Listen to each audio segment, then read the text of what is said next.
新闻一开始，先看台中的丰康牧场发生禽流感的疫情，业者是涉嫌将这病死的鸡仔偷偷载出去搭暗抗疫情。检方是发动搜索，掠业者和地主等人来问过，法官最后是裁定这业者羁押禁见，地主是20万交保。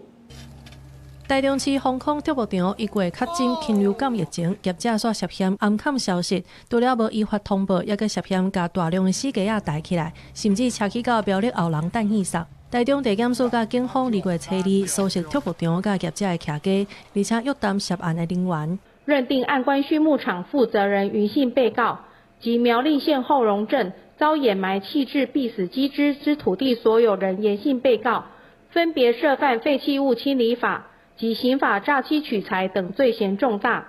且有事实足认有湮灭、伪造证据及勾串共犯证人之余，向法院申请羁押禁见。为着确保后手侦查甲审判的听书，检方认为有羁押的必要，所以当庭甲姓份的业者，也有提供苗栗后龙镇土地，互人代死鸡仔的姓严的地主2个人甲掠起来，而且甲台中地院申请羁押禁见。法官2月初3 2点已经裁定姓份的业者羁押禁见，姓严的地主20万交保，而且限制自机。另外，畜牧场2个姓陈的甲姓李的员工是3万块交保候团。另云姓被告之涉案员工2人。则分别预支新台币3万元拒保候传。